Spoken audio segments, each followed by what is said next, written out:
Good evening. I said last night Jeremy Hunt was in charge of the country, not just the Treasury, and it was pretty clear from the abject performance of Liz Truss last night in her interview with the BBC that it is now only a matter of time before she is forced out. So Hunt's in control, his agenda is in control. And I said to you last night he was the ultimate globalist. Well, an eagle-eyed viewer of this programme sent me in some very interesting news overnight, which was that his wife, Lucia, has been hosting a television show with China International TV.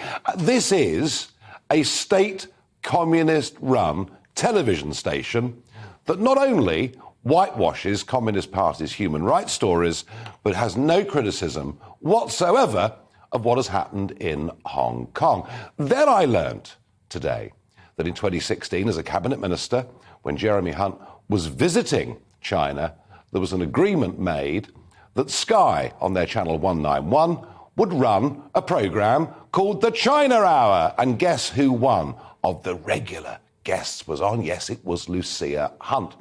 But then have a look, have a think about Jeremy Hunt himself during lockdown. See this clip, see his attitude towards Beijing.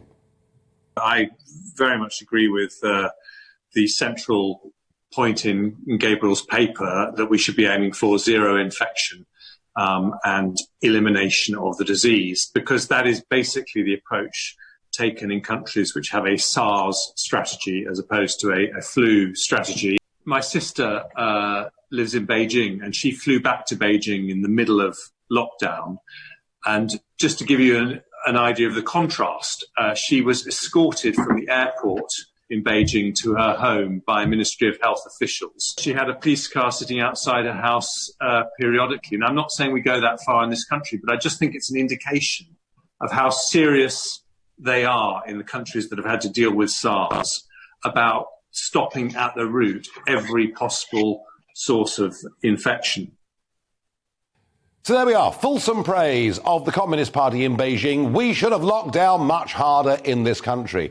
Then again, we see on the World Economic Forum, we see Jeremy Hunt's photograph. Now, I don't want to delve too deeply into this, but to say that he does have some very, very powerful friends. And he's overturned pretty much the whole of the mini budget. I'll bet you every penny in Lombard Street to an orange that the 2,400 EU directives that were supposed to be sunset clause by the end of next year, that will disappear too. It's noticeable.